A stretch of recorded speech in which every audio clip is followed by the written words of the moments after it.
Փառք Աստծուն, սիրելիներս, կարող եք նստել։ Աստված օրհնի բոլորիդ։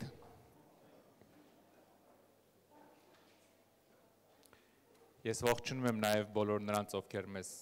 համացանցով են նայում։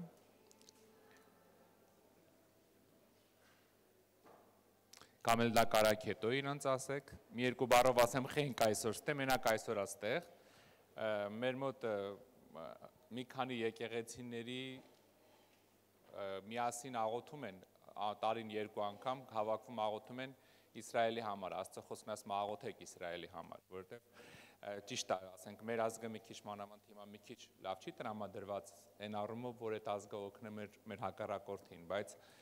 դա Աստծո ժողովուրդն է, մենք ուզենք չուզենք Աստծո խոսքը պատվիրում է աղոթել իրանց համար, այստեղ ինչ գրած է իրանց կյանքն է գրած, գրողներն էլ իրանք են։ Հիսուսն էլ այդ ժողովրդից 12 աշակերտներ են, Պողոսն էլ, ինչ կարդում ես իրանք են գրել, դրա համար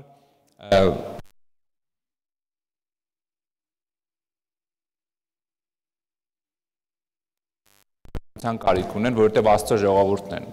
Աստված հատուկ իրանց ընտրել է իրան որպես ազգ, եթե իմ ու քո ընտրությունը չի, Աստծո ընտրությունն է։ Դրա համար մեր մոտ տարին երկու անգամ աղոթք է լինում, մի քանի տարբեր համառուսական, սենց Իսրայելի աղոթք է, տենց ինտերնետով կպած տարբեր քաղաքներով աղոթք է գնում։ Այս օրը համընկել է հենց մեր դպրոցի հետ։ Դե մեր դպրոցը տենց է, ինքը Մարանաթան է, չէ՞, պիտի հա փորձությունների մեջով անցնի։ Հա, դա միակ փորձությունը չի սիրելիս, մյուս շաբաթ մեր մոտ, այսօր էլ այն որ փառք տվեք Աստծուն, որ այսօր ստեղ ենք անում։ Մյուս շաբաթ մեր մոտ ուրեմն տարին մի անգամ էլ ամբողջ շաբաթը այս եկեղեցում մի քանի հազար երիտասարդ ամբողջ Ռուսաստանից 3 շաբթից մինչև Կիրակի, մյուս շաբաթ ոչ, այսինքն ամբողջ մյուս շաբաթը ոչ բիբլիական ունենք, դպրոց չունենք, ոչ էլ եկեղեցական ծառայություն ունենք։ Մենք շաբաթ օրը կհայտարարենք, որ մյուս շաբաթ ծառայություն չկա։ Այդ շաբաթը եկեղեցուն ոչ մի ծառայություն չի լինում, ամբողջը փակվում է, մենակ երիտասարդներն են, հա։ Ժողովուրդ ջան, հեռու մնացեք, մենակ երիտասարդներ են։ Հանգիստ նստեք տներդ, միամիտ չգաք հանգարցել, կատակ եմ անում իհարկե, բայց այսինքն մյուս շաբաթ մենք ընդհանրապես ծառայություն չենք ունենա, ոչ դպրոց կունենանք, ոչ էլ կունենանք շաբաթ օրվա ծառայությունը, բայց այս շաբաթ օրը, այսինքն 3 օրից մենք ծառայություն ունենք, հանգարց չխառնեք, լավ։ Այսքանը ինչ վերաբերվում էր հայտարարություններին, հա։ Այսօր այստեղ ենք անում սիրելիներս, բայց մենակ այսօր, սրանից հետո էլի կրկին կվերադառնանք դահլիճ։ Փառք Աստծուն։ Տերը օրհնի ձեզ, հիմա կարող ենք անցնել այսօրվա դասին, ձայնս մինչև վերջ լսվում է, նորմալ է։ Հա, վերջում նորմալ է, նորմալ լսվում է։ Փառք Տիրոջը։ Ուրեմն հիշում եք, հա, որպեսզի մանավանդ ստեղ ավելի դժվար է ինձ լինելու, եթե հանգարց մի բան չես հասկանում, տեղը չես լսում, եթե հայերեն ես ուզում, մի մատդ ես բարձրացնում, ես կրկնում եմ։ Եթե ուզում ես ռուսերեն տարբերակը, հայերենը չհասկացար, ոնց գրես ռուսերեն, երկու մատը։ Ովքեր որ մի քիչ նոր են անցաչափած չեն եղել, ասեմ, երբ որ աստվածաշնչյան տեղ եմ ասում, սկզբից գրեք թիվը, ասենք 5-13, հետո նոր գրեք որ մարգարեներ կամ որ հեղինակներ։ Դուք միշտ առաջինը գրում եք հեղինակը ու թիվը մոռանում եք, որովհետև թիվը դժվար է հիշել, բայց հեղինակը հեշտ է հիշել, ենթագիտակցության մեջ հեղինակը միանգամից տպվում է։ Ես եթե ասում եմ Մատթեոս 15:21, միանգամից գրի 15:21, նոր հետո հետարի գրի Մատթեոս։ Տեղը թող գրի 15:21, բառերն էլ պարտադիր չի մինչև վերջ գրեք, գրեք մատ, մար, ղուկ, մի հատ կետիկ դրեք, իրանք չեն վիրավորվի, հավատա ինձ, հա։ Մենք բանը տառից չենք կախվում, սիրելիս, լավ։ Փառք ամենակարող Աստծուն։ Մարանաթա սիրելիներս, մենք այսօր չերգեցինք, բայց Մարանաթա, Տերը գալիս է, Տերը ներկա է, լավ։ Փառք մեր Աստծուն։ Այսօր խոսելու ենք շատ կարևոր թեմայով, այսինքն խոսելու ենք մեր միակ կապին ու ճանաչելիության մասին Աստծո հետ։ Խոսելու ենք Աստվածաշնչի մասին։ Դասը կոչվում է այսպես, Աստվածաշնչի հեղինակություն։ Կարող ես քո մոտ գրել, ռուսերենում ավտորիտետ Բիբլի։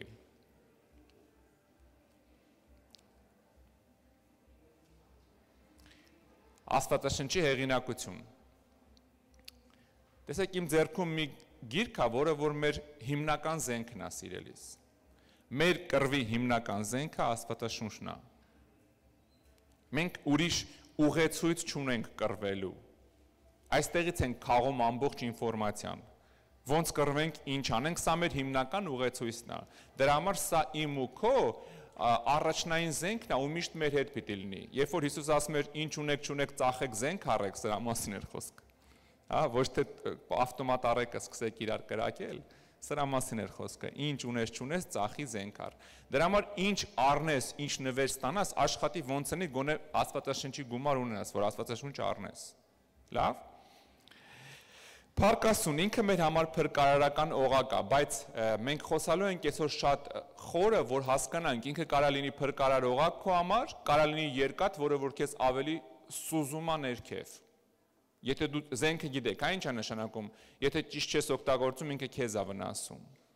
Շատերը այսօր ընկել են սխալ կեղծ ուսմունքների մեջ, որովհետև ճիշտ չեն օգտագործում այս զենքը։ Բայց եթե դու զենքը ճիշտ ես օգտագործում, ինքը քո համար փրկարարական օղակ է։ Դրա համար մենք այսօր փորձելու ենք կամաց հասկանալ, ավելի խորը գիտակցել ինչա մեր ձեռքում։ Որտե սատանան գալու է քեզ մեկ-մեկ ասի, բայց կարող է այդ սուտ գիրք է։ Ինչի ես հավատում։ Այսօր մենք մի քիչ դրա մասին խոսելու ենք, սիրելիներս։ Սա այնպիսի գիրք է, որպեսզի դու պատկերացնես, ինքը սպառիչ պատասխան ունի աշխարհում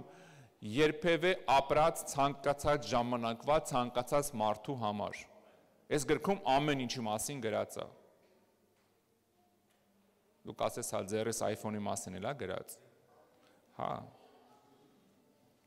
Այն որ աղոթում ես, ասում ես Տեր Աստված, iPhone առնեմ թե Samsung, բացում ես գիրքը, երկրորդ անգլումը գրած է իմ սիրեկանը խնձորենի է վայրի ծառերի մեջ։ Հա։ Կամ էլ Արաքած գիրքն ես բացում, Արաքած 24-ում ասում է ոսկե խնձորա արծաթի զարդերի մեջ, արդեն հասկանում ես iPhone-ը պետք է առնել, հա։ Իհարկե ես iPhone-ի կողմնակից չեմ, ուզում ես iPhone առ, ուզում ես Samsung առ, ուղղակի ուզում ասեմ ես գրքի մեջ միշտ էլ պատասխան կա իմ ու քո համար, Աստված տարբեր ձևերով հստակ կարա խոսա այս գրքից քո համար, սիրելիս, լավ, ինքը քո ձեռքի հիմնական զենքն է, սիրելիս։ Այսպես, փառք Աստծուն, ուրեմն այսպես, ես մի երկու բառ ասեմ, հետո ձեզ եմ հարցեր տալու։ Մի երկու ինֆորմացիա ասեմ, որ դուք պատկերացնեք ինքը ինչքան հեղինակավոր է։ Ինքը աշխարհում ամենաշատ վաճառվող գիրքն է։ Տարեկան մոտ 100-150 միլիոն էկզեմպլյար օրինակ վաճառվում է։ То есть այդ մակարդակի իրան մոտիկ ոչ մի գիրք չկա, աշխարհում ամենաշատ վաճառվող գիրքն է։ Ինքը ամբողջությամբ թարգմանված է 450 լեզվով։ Պատկերացնում եք։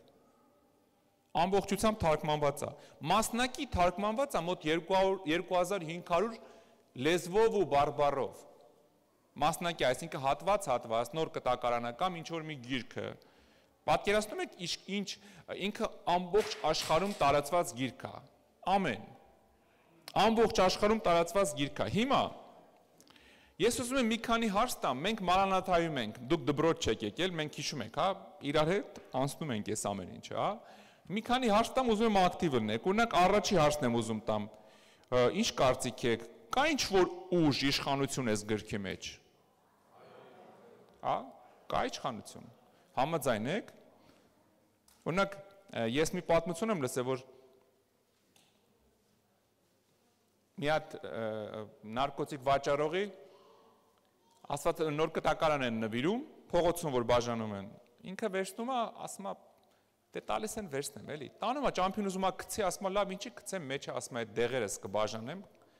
էջերը մեջ կծալեմ, կվաճառեմ, էլի։ Բաժանում է դեղերը, էջը ճղում է, բաժանում է, ամեն էջի մեջ նարկոտիկը լցնում է, փակում է ու գնում է։ Հետո պատմում է արդեն նարկոմանը։ Ասում է գնացի որ առնեի տվեց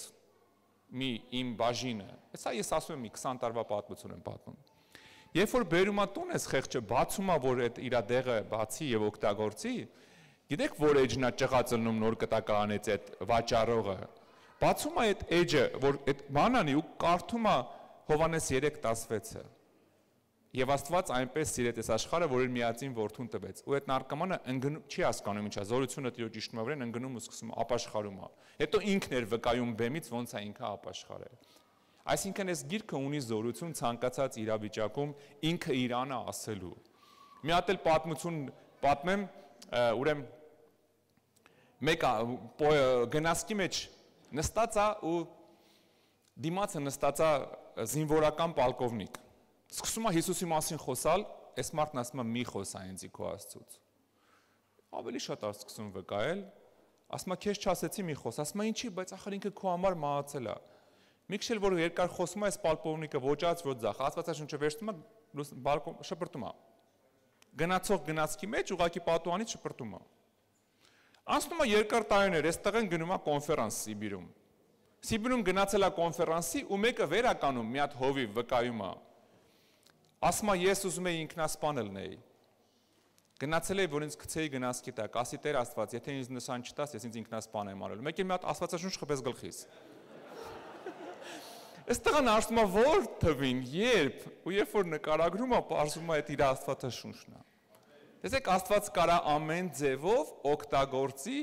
այս սուրբ գիրքը իր գործը առաջ տանելու համար։ Իր մեջ կա զորություն, սիրելիս։ Ամեն։ Ամեն, այս մի հարցին հեշտ էր, մենը հա ու չէ ասացիք։ Հիմա ես ուզում ձեզ խոսացնեմ մի քիչ։ Օրինակ, մի հատ ուրիշ հարց, ինչի եք մտածում, որ իմ ձեռի գիրքը սուրբ է։ Ինչի ես մտածում, ասենք, այս գիրքը նույն տպարանում է տպած, ինչ որ Հովհաննես Թումանյանի Քաջնազարը։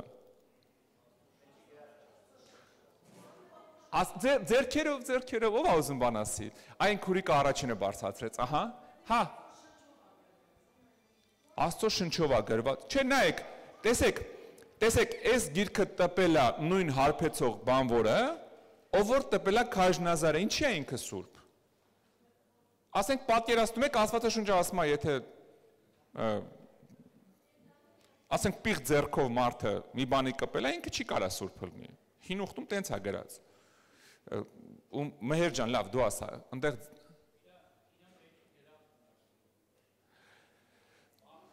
Փառք Աստծուն, ասեց արդեն, հիմնական իմաստը նրա մեջ է սիրելիներս, որ գրերն է սուրբ, հա, զորությունը այս թղթի մեջ չի։ Զորությունը մեջի գրածի մեջ է։ Հասկանում եք, զորությունը մեջի գրածի մեջ է։ Այս թուղթը տպած է գրած բանը, Աստվածաշունչը տպած է ցանկացած տպարանում։ Միգուցե շատ կեղտոտ մարդ է տպել, կներես որ տենց եմ ասում։ Շատ վատ բնավորությունով, միգուցե աթեիստ է, միգուցե մուսուլման է տպել կամ էլ բուդդիստ է տպել, վերջում էլ ամեն գիրքը դուրս գալուց հայոյել է գրքին։ Հա, տեսեք ինչքան վատ բան ասեցի մի անգամից։ Դրա համար մենք պետք է հասկանանք, սա ոչ թե զորությունը ոչ թե գրքի մեջ է, այլ մեջի գրածի։ Օրինակ մեր հայերի մոտ շատ ընտանիքներում այսպիսի, սենց ասեմ, սխալ մոտեցում կա գրքին։ Մտածում են այս գիրքը, որ իրանց տունն է, գործերները լավ կլինի։ Գիտեք ինչ են անում, գիրքը շատ հայերի մոտ գիրքը բացած է տանը ու օրեկան մի էջ թերթում են։ Մտածում են դա օրհնություն է, եթե թերթում են նոր բան է լինելու իրանց տանը։ Չէ, եթե սա դրած է ձեր գրադրանում, ինքը գեղարվեստական գրականությունից ոչինչով չի տարբերվում, ոչինչով։ Հա, իրան պետքա կարդալ, իրան պետքա օգտագործել։ Այդ նույնն է, որ ասես ես իմ մեր տան վրա հարձակվող բոլոր գայրերին սատկացնում եմ, որտև տունը հրացան կա, պատից կախած։ Միջև հրացանը չանես չօգտագործես, այդ հրացանը ոչ մի բան է, ոչինչով չի տարբերվում պոլիփետից, չէ՞։ Բայց երբ որ ինքը կրակում է, արդեն զգում ես տարբերությունը։ Զենքը պիտի կրակի ու ճիշտ ձեռքերում սիրելիս։ Ուրիշ հարց, ունի իշխանություն այս գիրքը։ Մտածում ես ունի իշխանություն։ Լավ, ուրիշ հարց տա, მეტի հեշտ է ասել։ Իսկ կա արդյոք ավելի ճիշտ գիրք եւ ավելի հեղինակավոր գիրք։ Չկա։ Ինչի եք տես մտածում։ Օրինակ մուսուլմաններն ասում են, մեր Ղուրանը ավելի լավն է։ Գիտեք ինչ են ասում իրանք։ Ասում են, խի ձեր Աստված այդքան տենց չեր կարա մի հոգու ասել ինքը գրեր մենակ։ Մեր ոնց է մերը Մուհամեդը վերցրել գրել է։ Այդ ի՞նչ է 40 հոգու մարդ բանվորի, չգիտեմ, ում ասես Աստվածաշունչը օգտագործած է, որ գրի, հա, Աստված օգտագործել է, որ գրի։ Ու իրանք ասում են, մեր ավելի հեղինակավոր է, 40 հոգի է գրել, ընդ մի հոգի կգրեր, ավելի ճիշտ կգրեր, որովհետև 40 հոգի, ինչ ասես կգրեն, ճիշտ է։ Քուրիկին, ահա։ Հա, Ռոզան ջան։ Ամեն, դուք սաղ գիտեք, ես կարամ բան չխոսամ, էլի։ Լավ, փառք Աստծուն, ճիշտ եք ասում, 40 հոգի գրել է, մենք դրա մասին անցնելու ենք, որ 40-ը գրել են, բայց ոչ մեկին չի հակասում, որ այսինքն գիտեք ոնց որ եթե սենց ասեմ, որ դուք պատկերացնեք, եթե հենց հիմա ես ժամանակ շատ չունենք, դրա համար ես չեմ փորձի լիքը փորձարկումներ անեմ, բայց եթե 3 հոգու հարցնեմ ստեղ, ասեմ, քո կարծիքը ասա, գրի Մակդոնալդսի մասին, հետո կարդանք, 3-ին էլ իրար կհակասի, մեկը կասի շատ համով է, մեկը կասի թույն է, մեկը կասի փրփուր է, մեկը կասի մաքուր միս է, հա, ամեն մեկը իր կարծիքը կասի, գիրքը գրել են երկար ժամանակ, երկար տարբերությունով հակասություններ չկա, սիրելիներս։ Լավ, անցնենք առաջ, իսկ գրքի մեջ գրված ամեն մի բանի պիտի հավատանք, հա, հա, բռնեցի ձեզ, չէ, սիրելիս, ստեղ լիքը սուտ բաներ ա գրած, չեք հավատում, Գործ առաքելոց 12 կարդում եմ ես ձեր համար, Գործ առաքելոց 12:22, երբ որ Հերովդեսը խոսում էր եւ ամբողջը աղաղակում էր եւ ասեց. դա Աստծո ձայնն է եւ ոչ թե մարդու։ Հավատամ սրան։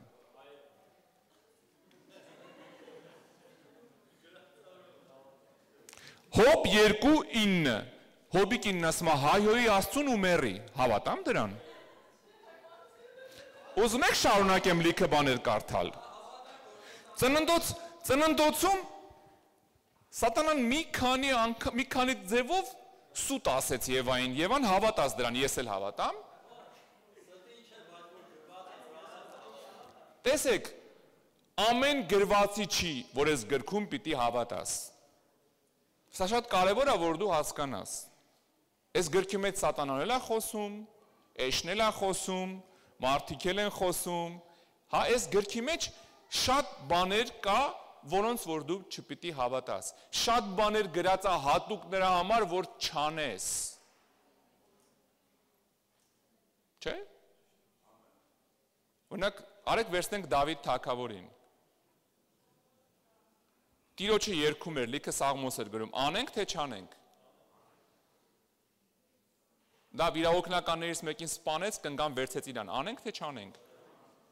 զգում եք նույն մարդու մի բանը պիտի անես, մի բանը պիտի չանես, այսինքն դրա համար տեսեք հարցի ինչի մեջ է, մենք անցնելու ենք, ես հենց պրովոկացիաների եմ ձեզ ենթարկում, որպեսզի մի քիչ դուք ավելի խորը նայեք գրքին, բոլոր քրիստոնեական շեղվածությունները, խնդիրները առաջանում են նրանից, որ մարդիկ վերցնում են, կարճում են գրքի տառից եւ կործանվում են։ Սա ավելի խորը գիրք է եւ շատ ժամանակակից վերին աստիճանի բարդ զենք է։ Եթե թուրը վերցնում ես, բան չկա վրան, մի հատ թուր է, վերցեցի շփ։ Տեսեք, ես տեսախցիկը, որով նկարանում են, 100 հատ կնոպկա ունի,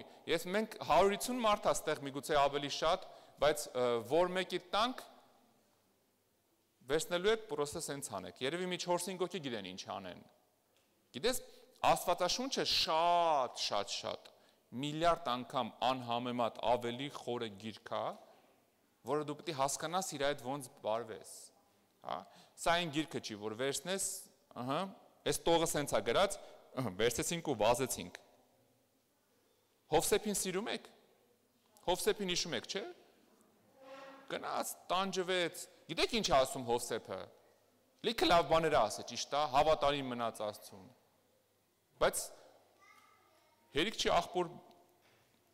վեշերի մեջ դրեց իր բաժակը, վերջում է սենց արեց, դուք չգիտեիք, որ իմ նման մարդը պիտի կոֆեի բաժակ նայի, ինչ ամենք էլ նմանվենք Հովսեփին, ասում իմ նման մարդը պիտի հմայեր չէիք իմանում, ուր էիք իմ հմայելու բաժակը տանում, այսինքն երբ որ դու ճիշտ չես օգտագործում Աստվածաշունչը, դա դու սա գալի քո դեմ, Սողոմոնը, Դավիթը, ամեն մեկը համարյա մի 100, մեկը 1000 կին ունեցավ, ինչն էլ իրանց կյանքի տրագեդիան եղավ, երկուսինն էլ, տարբեր կնանիքից երեխեքը Դավիթի սկսեցին իրար մորթել ու իրար հանդեպ սխալ քայլեր անել, Սողոմոնի կանայք իրան Աստծուց հեռացրեցին, ինչա, նմանվենք իրանց, անգամ նրանով, որ իրանք հերոսներ են Աստծու, որ իրանք Աստծո ծառաներ են, Պետրոս առաքյալին նմանվենք, որ առաքյալ լինելով կամ մյուս առաքյալներին դավաճանեցին փախան Հիսուսի մոտից։ Տեսեք, ես մենակ վատ բաներ եմ ասում, արդեն սկսում ես մի քիչ ուրիշ ձև, չէ՞ նայել գրքին։ Մի վախեցի, լավ է լինելու։ Ամենակարևորը գիտես որն է։ Գրքին պետք է մոտենաս մաքուր սրտով։ Այս գիրքը քո սրտի հայելին է, ինձ սրտով մոտեցա, պետք է վերցնելու ես։ Եթե ինչ որ վատ ամբիցիայով մոտեցար, գտնելու ես պատասխան քո համար։ Ոնց որ ասեցի, չէ՞, Հովսեփի բաժակը, մի հատ քուրիկ Երևանում ապաշխարել էր, բաժակ նայող։ Հոյվ Արտուրն էր պատմում, ասում է, բաժակ նայող մեր հարևան էր, ապաշխարեց, սկսեց Աստվածաշունչ կարդալ, մի երկու ամսից կանչեց Արտուր, դու ինձ խաբում ես։ Հենա Հովսեփն էր բաժակ նայում, խեյր, ասում չի կարելի նայել, ես սկսել եմ նայել էլի։ Տեսեք, ինձ սրտով դու մոտենում ես այս գրքին, այդ դրա պատասխանն ես ստանում ես։ Իրան պիտի մոտենաս մաքուր սրտով ու մաքուր ցանկություններով։ Երկրորդ Տիմոթեոս 3:16 16-17 կարակ գրեք։ Երկրորդ Տիմոթեոս 3:16-17 Ամեն գիրք Աստվածաշունչ են եւ օգտակար, վարդապետության, հանդիմանության, ուղղելու եւ արդարության խրատելու համար, որ Աստծո մարդը կատարյալ լինի ամեն բարի գործերի համար պատրաստված։ Տեսեք, ինչ է ասում։ Ասում է ամեն գիրք, այսինքն ստեղ 66 գիրք կա, մենք դա կանցնենք հետո։ Ամեն գիրք էլ ասում է Աստվածաշունչ է։ Եվ իրանք ամենը մեր համար են։ Ուղղակի ստե հարցը ինչի մեջ է։ Տեսեք, այս գրքից ցանկացած խոսք, անգամ ամենալավ խոսքը, եթե դու վերցնես, հանես գրքից ու առանձին օգտագործես, դու կարաս հեշտ ընկնես սատանայի թակարդը։ Շատ հեշտ, հասարակ բան հանենք, Աստված սեր է, եթե հանենք մենակ այդքանը հերիք է, որ ընկնենք թակարդը։ Հանենք ու վերցնենք մեր համար, ես իմ կյանքի համար վերցրել եմ, Աստված սեր է, ինձ այդ հերիք է։ Ու սկսում ես կյանքում ինչ ուզում անես, ասում ես մեկը Աստված սեր է, ինձ հոչի վնասելու։ Եթե վերցնենք մեր ամենասիրածն ու ամենաշատ աստվող տեղերից մեկը, Հռոմեացիս 10:9-10։ Եթե սրտովդ Հիսուսին Տեր ընդունես, կփրկվես, վերջ։ Ու գիտեք ինչ կընկնենք կեղծ շնորհքի մեջ։ Կասենք արդեն Հիսուսին ընդունել եմ, ինչ էլ անեմ կփրկվեմ։ Այսինքն, տեսեք, ցանկացած խոսք ոչ թե վերցնես, առանձնացնես գրքից, դու դառնում ես աղանդավոր։ Ցանկացած խոսք առանձնացիր կորավ։ Տեսեք, ինչու՞մն է ամբողջ բանալին ես գրքի։ Ինչ խոսք ուզում ես վերցրու։ Այս գիրքը սկսվում է ծննդոց գրքով, վերջանում է հայտնության գրքով։ Դու պետք է ծննդոց գրքից այդ խոսքը գցես։ Եթե հայտնությունից դուրս եկավ, ոչ մի իրան, ասենց կրուչոք, ոչ մի պահող բան չունեցավ, ուրեմն կարաս այդ խոսքը օգտագործես։ Հիմա հոբի խոսքը, հոբի կնոջ խոսքը, եթե ստեղից գցենք, հայհոյիր Աստծուն ու մեռիր։ Քանի 100 տեղ իրան կպահի, կասի ստոպ, ես ինչ ես ասում։ Կանգնի հլա։ Ճիշտ է, քանի 100 խոսք Աստծո խոսքից կպահի իրան։ Տեսեք, երբ որ գալիս էր սատանան Հիսուսին փորձելու, ինքը խոսք էր հանել Աստվածաշնչից։ Այդ խոսքերով ուզում էր խաբել, ասում էր քեզ գցի գրած է։ Իր հրեշտակներին կհրամայի, որ պահեն քեզ։ Գրքից մաքուր խոսք էր հանել։ Աստված մեզ ասել է, որ իր հրեշտակներին հրամայել է, որ պահեն մեզ։ Բայց գիտեք ինչ է, սատանան այդ խոսքը բերեց Հիսուսի առաջ, իր հրեշտակներին հրամայել է պահի քեզ, ընդ ես քեզ գցի կպահի Հիսուս։ Հիսուսը գիտեք ինչ է, վերցեց այդ խոսքը, գցեց ծննդոց գրքից։ Եկավ, մեկ էլ հոպ։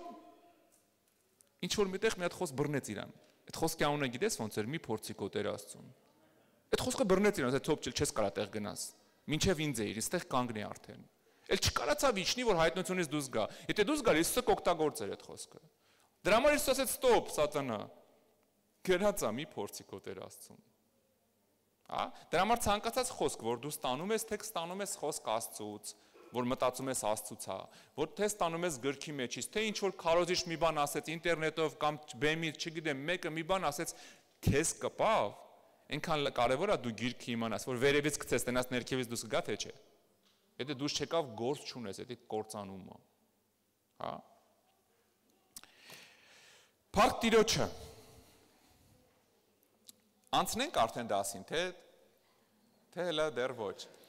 Գիտեք, այս դասը 4 օրվա դաս է։ Ես պիտի փորձեմ դες այսօր տամ։ Եթե զգացի, որ չեմ տալու, կարող եմ մի օր էլ սրան անդրադառնանք, որովհետև այստեղ շատ հավատացյալներ խաբվում են։ Մեկը սատանան գալի մի օր ասում է, «Հապես դու վստահ ես, որ դա Աստծո խոսքն է»։ Ինչ որ մի տեղ է գալի, մի բան չի ստացվում, մոտդ ինքը կողդ կանգնած է։ Կարաս գրես Աստվածաշունչ։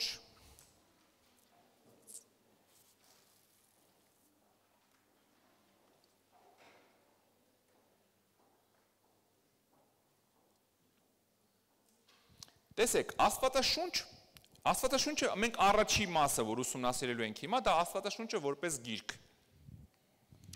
Աստվածաշունչը որպես գիրք։ Ինչ է իրանից ներկայացնում։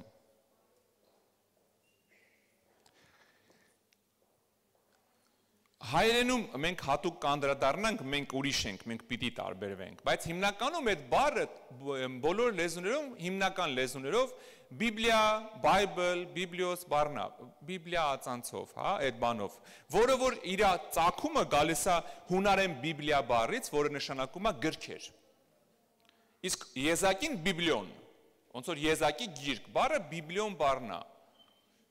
Դու կարաս նաև եբրայերենը գրես, այսինքն հրեաների լեզվով, դա խասֆարիմ է կոչվում, խագից սֆարիմ, խասֆարիմ, որը նշանակում է այլ գիրք, խասֆարիմ, հունարենով Բիբլիա։ Գիտեք, անունը վերցված է մի քաղաքից, որը որ Բիբլ քաղաքն է, Լիբանանում է գտնվում, այսօրվա Լիբանանում, այն գտնվում է Բեյրութից մոտ 25 կիլոմետրի վրա, Ծով նավահանգստում շատ լավ քաղաք է, ես եղել եմ 5 քաղաք է, հիմա ճիշտ է, քաղաքի ավերակներն է, քաղաքի կողքը մի հատ նոր, ոնց որ ասած, մուսուլմանական քաղաք է, Ջեբեիլ է կոչվում, փոքր քաղաք է մի 10,000-ով, բայց ափին ինձ այդ Բիբլ քաղաքը մինչև հիմա կա, որտեղ որ առաջի բաներն են եղել, առաջի տպվել են առաջի օրինակները, գրվել են առաջի օրինակները ու դրանով իր անունով մնացել է Բիբլիա բառը, հա, Բիբլ, որը որ կոչվում է։ Տեսեք, մերը տարբերվում է նրանով, մեր հայերենը ինքը Աստվածաշունչ, արդեն ամեն ինչ ասում է։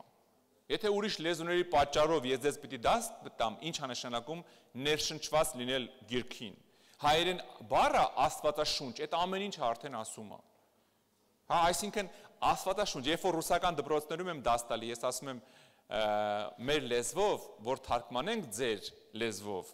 այդ նշանակում է դիխանյե բոգը։ Մի քիչ ուրիշ ձև եմ թարգմանում, որ իրենց լրիվ լավ զգան։ Հասկանում եք, Աստծո շնչով է, Աստծո, ասում եմ, դրա համար ես երբ որ մարդկանց հետ խոսում եմ, ասում եմ, սիրելի, սա գրականություն չի, երբ որ բացում ես մի հատ Տիրոջ շունչը քաշի նոր կարդա։ Ցենց որ քաշում ես, արդեն ներսդ պատրաստում ես, որ ես Աստծո շունչը զգալու եմ կարդալուց, լավ։ Ուրեմն Բիբլիա գիրքը գրվել է, կարող եք ձեր մոտ նշել 1500 տարում։ Աստվածաշունչը գրվել է մոտ 1500 տարում։ Իհարկե 400 տարի ինտերվալ է ունեցել 5 կտականից մինչև նոր կտական, բայց ընդհանուր գրվել է 1500 տարում։ Մեր թվարկությունից առաջ 16-րդ դարից մինչև մեր թվարկության 2-րդ դարը։ Մեր թվարկությունից առաջ 16-րդ դարից մինչև մեր թվարկության 2-րդ դարը։ Այսինքն Մովսեսից սկսած մինչև Հովհաննես հայտնության գիրքը, հա։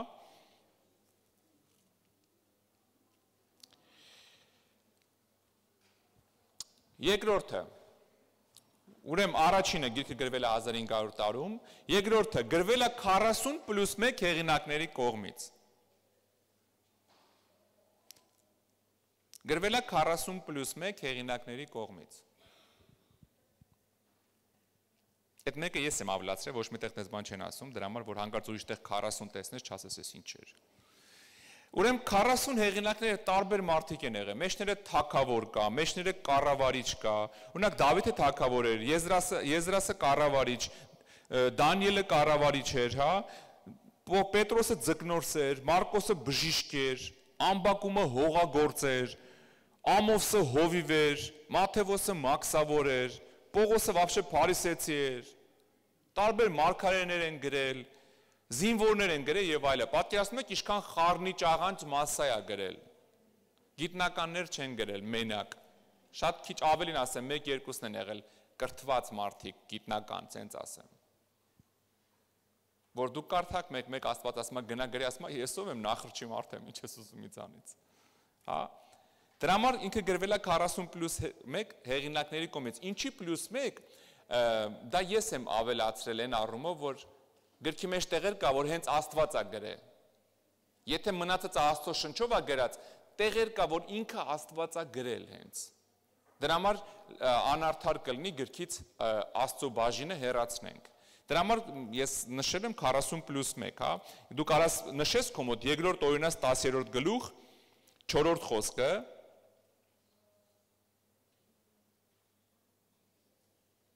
Երկրորդ Օրինաց 14, երբ որ ասում է Վտարազակոնիե 10:4, երբ որ ասում է, որ այն Աստված իր ինքը գրեց, հա, ինքը գրեց 10 պատվիրանները տախտակների վրա։ Կարաս նշես Ելից 31:18, Ելից 31:18, տեսեք ստեղ երբ որ նշում ասում է, երբ որ Սինա սարի վրա Մովսեսի հետ խոսելը վերջացրեց, վկայության երկու տախտակները տվեց նրան, քարի տախտակները Աստծո մատով գրած։ Այսինքն ստեղ օրինակ 10 պատվիրանները Աստծո մատով է գրած։ Ելիցը Իսխոդն է։ Ելից 31:18, Исход 31:18։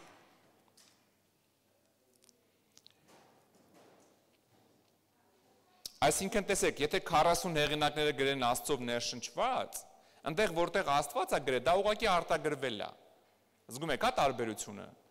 Ես գրում եմ ներշնչված Տիրոջով, ես արտագրում եմ այն ինչ Աստված իր մատով է գրել։ Դրա համար ես գտնում եմ ճիշտ, որ Աստծուն պիտի դնենք այդ ցուցակի մեջ 40+1 հեղինակ, հա։ Իհարկե ամբողջ հեղինակը ինքն է, բայց տեղեր կար, որ հենց ինքը իր մատով է գրել, ես կարդացի նոր, լավ։ Երրորդը գրվել է տարբեր երկրներում եւ մայրցամաքներում։ Գիրքը գրվել է տարբեր երկրներում եւ մայրցամաքներում։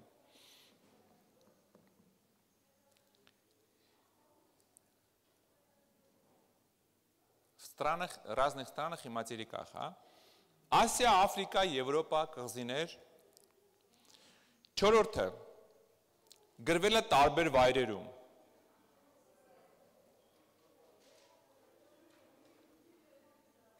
Գրվել է տարբեր վայրերում։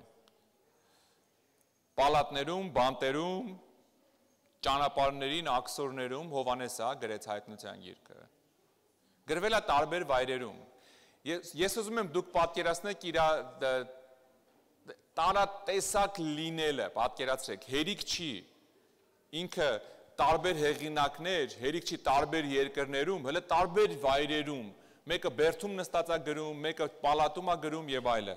Հաջորդը գրվել է տարբեր իրավիճակներում։ Ես ուզում եմ դուք տեսնեք բանը էս իր այս իշքան սենց խառն է ու այդ խառնի մեջ իշքան տարբեր տեղեր, տարբեր վայրեր, տարբեր մարդիկ ու այդ ամեն ինչի մեջ իշքան ինքը միաբան է, այդ մենակ Աստված կարող անի։ Տեսեք, գրվել է տարբեր վայրերում, գրվել է տարբեր իրավիճակներում, պատերազմ, խաղաղություն, փառքի մեջ, անկման մեջ, ստրկության մեջ, գերության մեջ, պատկերացնում եք, հա տարբեր տեղեր, տարբեր իրավիճակներ, գրվել է տարբեր տրամադրություններում, ուրախ, տխուր, հիասթափված, լաց, ցնծություն, գրվել է տարբեր տրամադրությամբ։ Պատկերացնում եք, ինչքան տարբեր են իրարից ամեն մի ներսի գիրքը, ամեն մարդու գրածը։ Գրվել է 3 լեզուներով, եբրայերեն, արամերեն, հունարեն։ Դուք հասցնում եք, չէ՞։ Ինչ է, կամանց ասեմ։ Գրվել է տարբեր լեզուներով 3, եբրայերենը դա հրեաների լեզուն է։ Արամեերեն, ոչ թե արաբերեն, այլ արամեերեն, արամեյսկի, ռուսերեն, հա։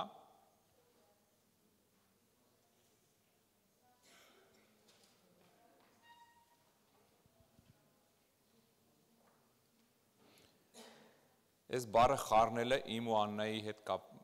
մեր ամուսնության հետ կապված ճակատագրական դեր ունեցել։ Արամերեն արաբերենի հետ խառնելը։ Արամերեն գրեք, լավ առումով ճակատագրական։ Լավ, ուրեմն սենց հին ուխտը մեծ մասամբ գրված է եբրայերենով, երրորդ լեզուն հունարենն էր, եբրայերեն, արամերեն, հունարեն, հին ուխտը հիմնականում գրվել է եբրայերենով,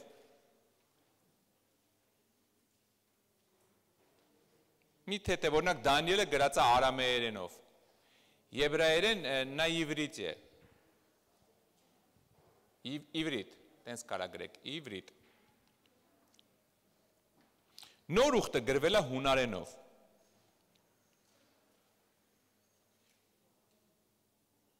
Նոր ուխտը գրվել է հունարենով, գրեչեսկի։ Նա գրեչեսկում, то есть։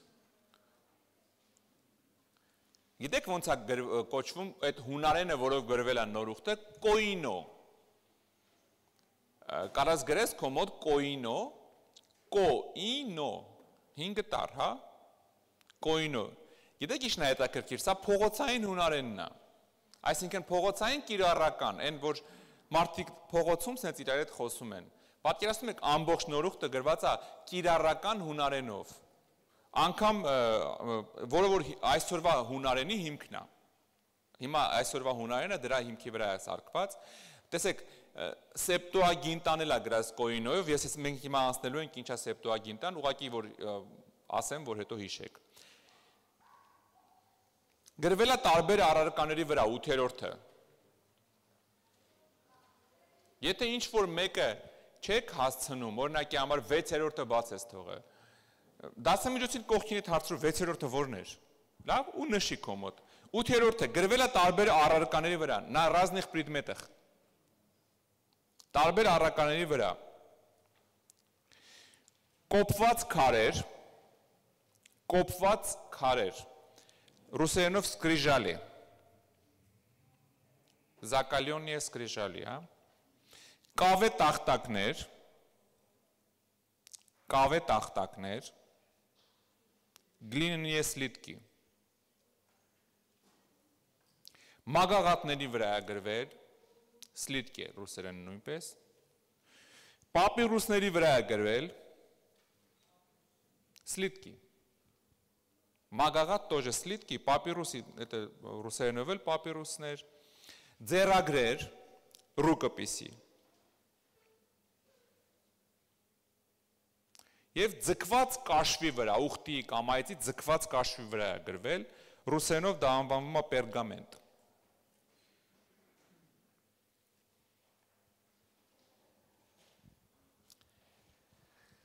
Պերգամենտ, գրվել է պերգամենտների վրա, նաև։ Սա մի կարճ տեղեկություն գրքի մասին, հա։ Հիմա կարող եք գրել Աստվածաշնչում օգտագործված ժանրերը։ Ժանր ռուսերենը, ժանրի использование в Библии, կարաք տենց կնեք։ Աստվածաշնչում օգտագործված ժանրերը։ Տեսեք, մենք գալիս ենք ընդհանուր պատկերացման, թե ինչքան խճճված է գրվել այս գիրքը։ Տարբեր ժանրեր, տարբեր ժամանակներ, մարդիկ, իրավիճակներ, երկրներ, այս ամեն ինչը լեզուները տարբեր, մեկը քարի տախտակի վրա ծեծել է, մյուսը կաշվի վրա է գրել, սենց կաշա է մի հատ մեծ։ Առաջի հայացքից սրա տակից ոչ մեկ գլուխ չի դուրս գա։ Տեսեք, Աստվածաշնչում օգտագործված ժանրերը, բաժանել ենք 9 մասի։ Առաջինը պատմական ժամ, исторический, ռուսերենով, պատմական ժանր, исторический ժանր, ասենք թագավորած գրքերը, մնացորդած գրքերը, ասենք պատմական գրում, այս ժամանակ Աբիան թագավոր դարձավ, հա? Երկրորդ ժանը օրենքներ, զակոնի, օրենքներ, ասում է, եթե ծառայիդ աշկը հանես, իրան ազատ արձակ, ելքո ծառան չի, որտև մարդուն վնաս տվեցիր, սյո, անդառնալի վնաս էր, լավ, երորդը, մարգարեական, պրարոչեսկի,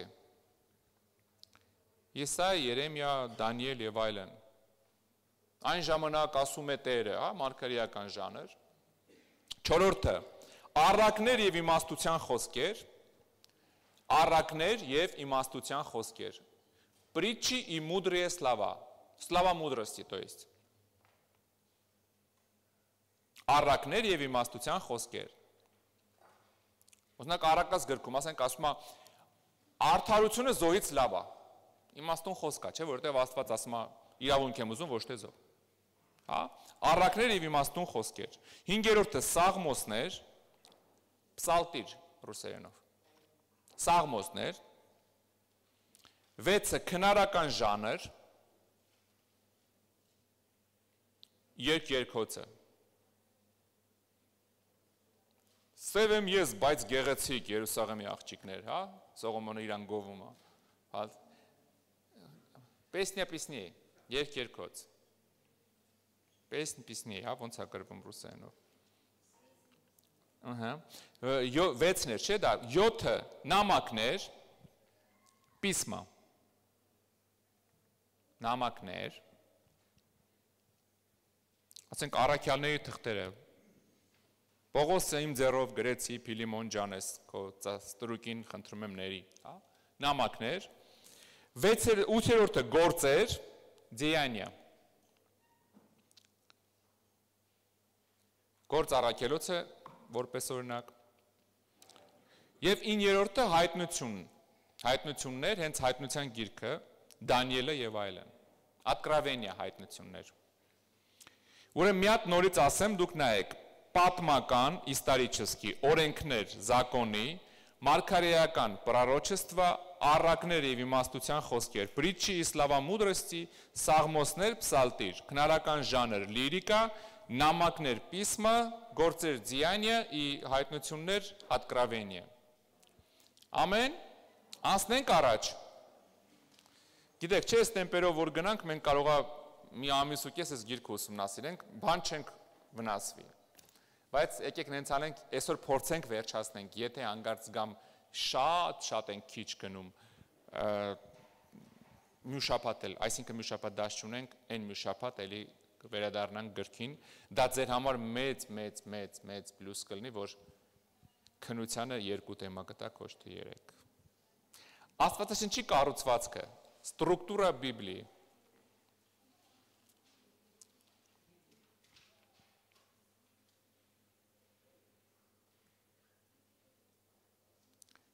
Քանի գիրք ունի Աստվածաշունչը 66, ճիշտ է, 66 գիրք, Աստվածաշունչը բաղկացած է 66 գրքից։ Չնայած մենք մի քիչ հետո ես ձեզ ցույց կտամ, որ տեղ-տեղ 76, տեղ-տեղ 86, տեղ-տեղ 96, մոտավոր եմ ասում, որովհետև սա նրա համար չի, որ սկսես գրքի վրա կասկածել, սա կատարյալ ճիշտ փակ գիրք է։ Մենք դրա մասին խոսալու ենք։ Ստեղ մենք կարանք այդ հարցերը քննարկենք։ Տեսեք, 66 գիրք, 39 դա հին ուխտում է գրված, 39 գիրք։ Եվ 27 նոր ուխտում։ 39 հին ուխտում, 27 նոր ուխտում։ Մենք հիմա բացում ենք արդեն գիրքը։ Պատկերացրեցինք ոնց, ով, երբ, ինչ ոճով գրել են, հիմա ուզում ենք բացենք գիրքը, հասկանանք ոնց է գրվել։ Ուրեմն սկզբից կնայենք հին ուխտը։ Հին ուխտը եբրայերեն կոչվում է Տանախ։ Տանախ։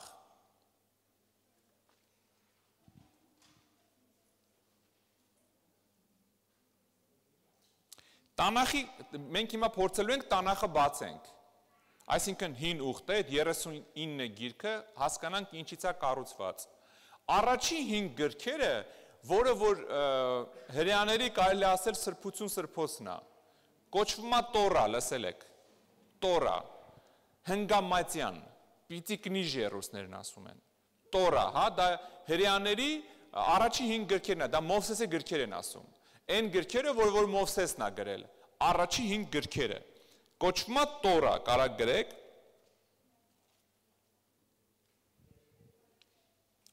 լայն իմաստով այսօր հրեաները ընդհանրապես Տորա ասում են իրանց բոլոր օրենքներին, օրենքների գրքերին, հա, բայց ինքը Տորան դա առաջի 5 գրքերն է, որը որ գրել է Մովսեսը ինքը։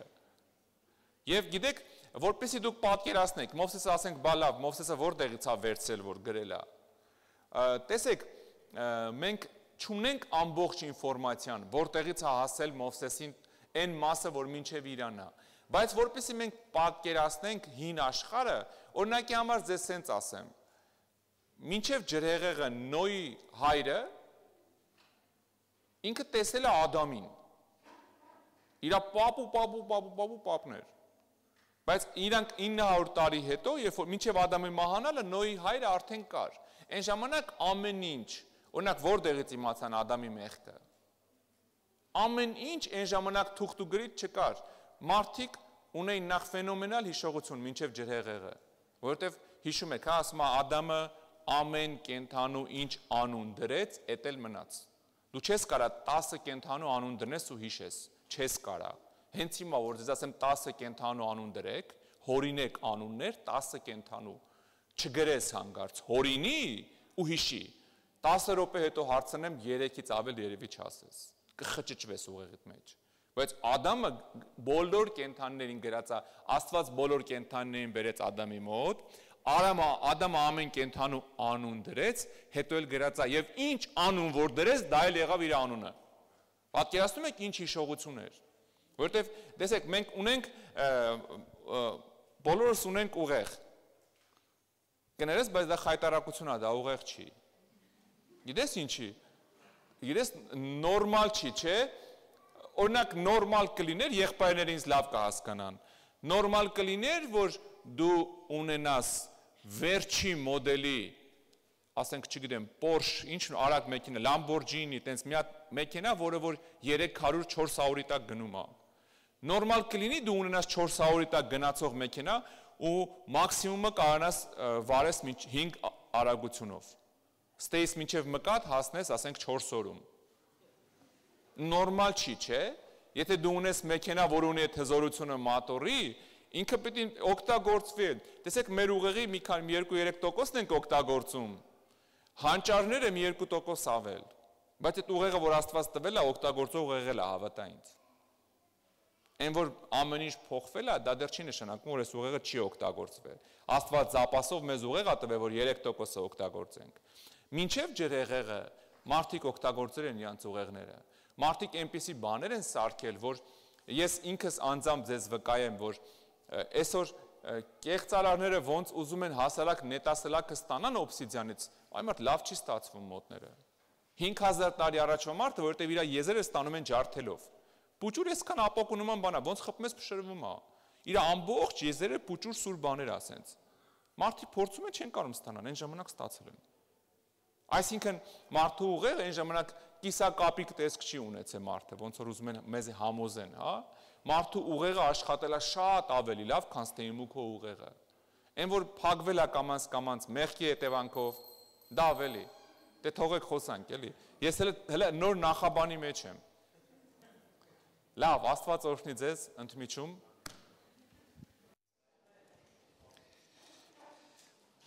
Տեր օրհնի ձեզ։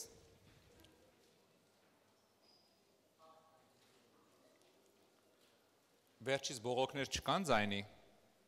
ես մի օրնա դիմացեք, սրանից հետո ընդեղ ալնելու, ընդեղ ձայնի խնդիր չունենք։ Ուր հասանք, ով է հիշում,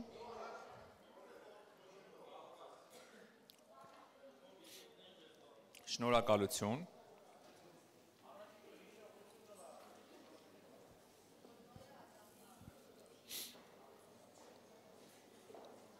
Լավ, եկեք որպեսի շատ էլի չգնանք Նոյի ու Ադամի մոտ, ուրեմն պատկերացնում եք, մի երկու բառով ուղղակի ասեմ, ասենք Ադամը ապրել է Նոյի պապայի ժամանակ։ Մահացել է Նոյի այն ժամանակ, որ Նոյի պապան արդեն կենդանի էր, արդեն մեծ մարդ էր։ Այսինքն Ադամը շատ հեշտ,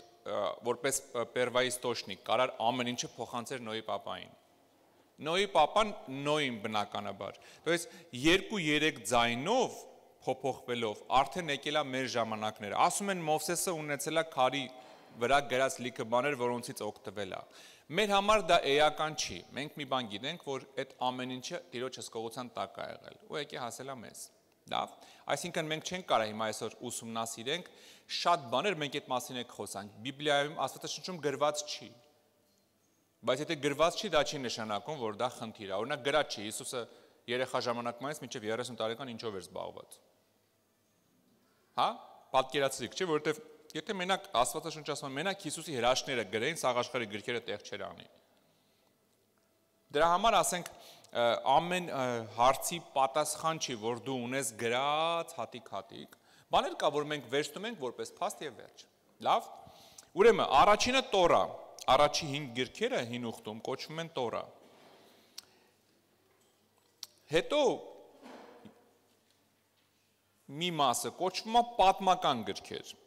Այսինքն դատավորացը, թագավորած բոլոր գրքերը, մնացորդացը, Եզրասը, Նեեմիան, Էսթերը, դա կարած չգրես, գրի պատմական գրքեր, մի երկու օրինակով։ Исторические книги։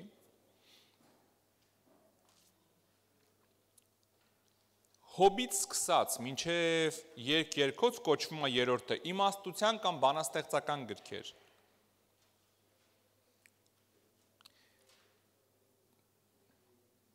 Книги мудрости, там, книги там, поэтические, наверное, ha? Поэтические книги. Դա հոբից մինչև երկերքոցն է։ Հետո երկերքոցից հետո, տեսեք,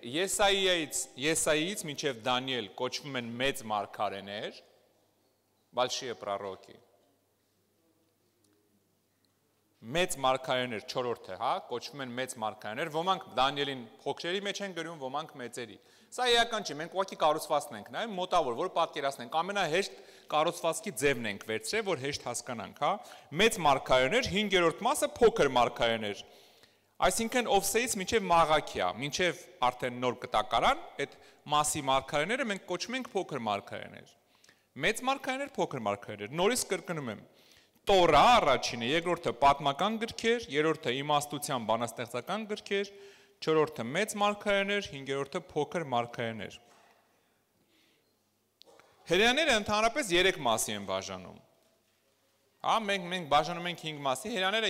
հին ուխտը բաժանում են 3 մասի։ Իմիջոտ ասեմ, այդ իրանց գիրքն է, էլի մենք քրիստոնյաներս վերցել ենք ինչ ուզում անում ենք, հա, հետո էլ մեկ-մեկ իրանց վրա մունատ են գալի, ասում ենք, ասենց խիան հենց, իրանց գիրքն է, իրանց գրած, իրանց մարգարեների գրած, հա, իրանց մոտ է այդ սաղ ձևավորվել։ Լավ։ Իրանք բաժանում են 3 մասի, առաջինը Տորան է, երկրորդը Նևիլը, Նևիլ մարգարեներ նշանակում է, լավ, պրարոկի։ Եվ Քտուվիմ, Քտուվիմն էլ դա գրվածքներ։ Մարգարեներ, այսինքն Տորա, Նևիլ, Քտուվիմ։ Հնգամատյան մարգարեներ, գրվածքներ։ Պիսանիա գրվածքներ ռուսերեն։ Տորա, Նևիլ, Քտուվիմ։ Ռուսերենով Քտուվիմ, կայով, Քտուվիմ։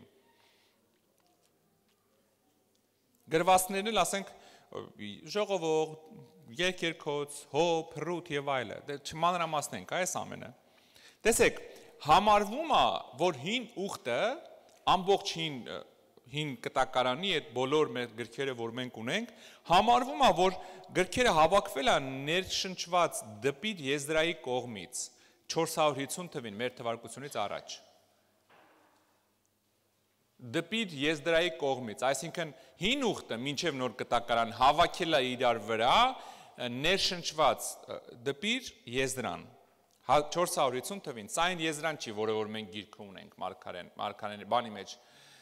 երբ որ գալիս է Բաբելոնից, հա, կառավարիչ է, այդ Եզրայի մասին չի խոսքը, դպիր Եզրայի մասին է խոսքը եւ ինքն է հավաքել հին ուխտը ամբողջը ու ինքը համարվում է ներշնչած, то есть вдохновленный, Богов вдохновленный, սենց ասեմ ձեզ, լավ։ Մեր թվարկությունից առաջ, սիրելիներս, մինչև մեր թվարկությունը Հիսուսից 450 տարի առաջ։ Մենք Աննո Դոմինիի մեջ ենք մեր թվարկության, չեք մոռացել, չէ՞ մեր եկեղեցու։ Տեսեք, հրեաները, որպեսզի դուք պատկերացնեք, հին ուխտը իրանք մանրակրկիտ զտել են սխալներից։ Ոչ թե սխալ գրված է եղել, այդ փոփոխումներ, ասենք, արտագրումներ, ինչ որ եթե իրանք այնքան մանրակրկիտ իրանց մոտ ամեն ինչը հաշվարկած է այդ առումով, հին ուխտի հետ կապված։ Անգամ հաշվել են, որ ծննդոց, ասենք, ծննդոց գրքում, չգիտեմ, այնտեղ կա 20780 խոսք, 70 քանի հազար բան, տար, ամեն ինչը մանրակրկիտ իրանց մոտ հաշվարկած է, իրանք ընդհանրապես հին ուխտը գրելուց այնքան սենց ասեմ ձեզ, էլի, որպեսզի դուք պատկերացնեք հрьяաների համար ինչ է նշանակում հին ուխտը։ Երբ որ իրանք գրում էին, այդ դպիրները, այդ գրագիրները, իրանք պատահական մարդիկ չեն։ Իրանք գիտեք ինչ, հատուկ պատրաստված մարդիկ էին, հատուկ սիրուն ձեռագրով, հատուկ այն որ ասում են նվիրված, իրանք ամբողջ կյանքով նվիրված էին հին ուխտի այդ խոսքերը, Տորան, Նևիլը, Քտուվիմը արտագրելուն։ Ու գիտեք ինչ էր տեղնում, իրանք մագաղաթը բացում էին, ինքը կարող լիներ ստեղից մինչև այն պատը ենթադրենք մագաղաթ երկար։ Ու ինքը դրա մեջ գրում է, եթե վերջի տառը ընդես սխալ էր գրում, դա վերացնում էին։ Ինքը կարող 2 ամիս գրեր մի տառ սխալվեր ընդեղ։ Իրանք այդ գիրքը այդ մագաղաթը վերացնում էին, չեղյալ էին համարում։ Այդքան իրանց համար, որպեսզի դուք պատկերացնեք, հա, իրանց համար ուղակի գիրք գրել չէր, ուղակի ինչ որ արտագրել չէր, իրանց համար հենց հիմա Տիրոջ առաջ քննություն հանձնել էր ամեն տառ գրելը։ Պատկերացրեք, իրանք այնքան էին պատվում գիրքը, երբ որ դե Եհովա բառը, որ կա Աստվածաշնչում, հրյաները ձայնավորներ չունեն, 3 տառ է, ԵՀՎ, ասենց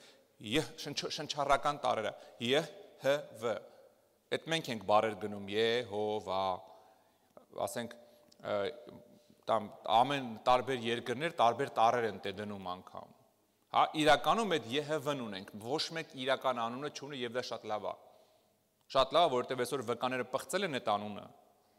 իսկ հրյաները այնքան, գիտեք ոնց են իրանք վերաբերվում այդ անունին, իրանք երբեք Եհովա բառը չեն ասում, իրանք այդ չհամարում են, որ իրանք իրավունք չունեն այդ բառը ասեն, իրանք մենակ Ադոնայ են ասում, Տեր Աստված, Եհովա բառը ռիշ չեն անում օգտագործեն, և դպիրը այդ գրագիրը, երբ որ գրում էր այդ բառը, գիտեք ինչ էր անում, ամեն անգամ նստած գրում է, երբ որ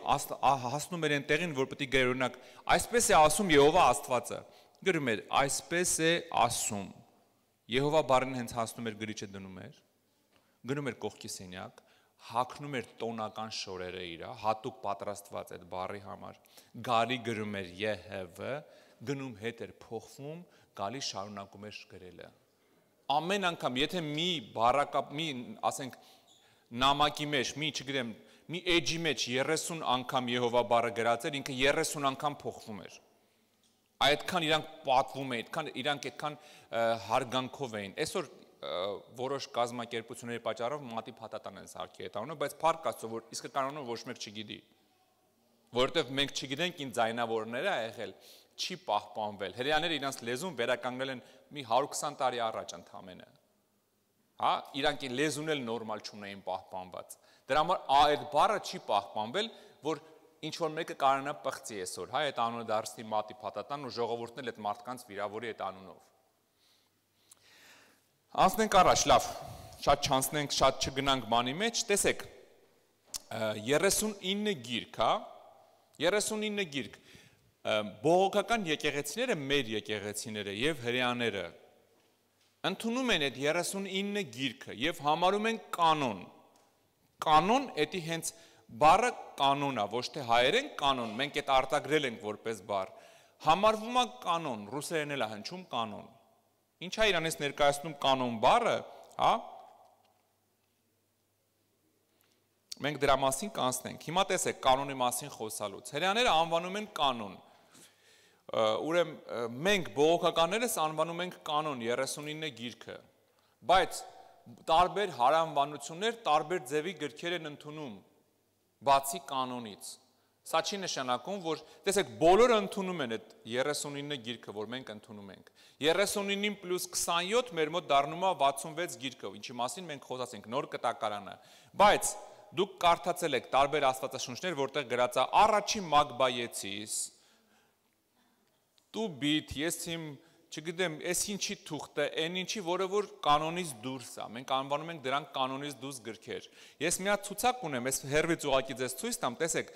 տարբեր եկեղեցիներն ասते, ասենք պրոտեստանտները, կաթոլիկները, ուղղափառները, էթիոպիական եկեղեցին, կոպտերը, Սիրիայի եկեղեցին, հայկական եկեղեցին, վրացականը, սլավոնականները, ասորիները, ու տեսեք, այս գրքերը առաջի գրքերը, տեր մենք կանանչով է, բոլորն ընդունում են։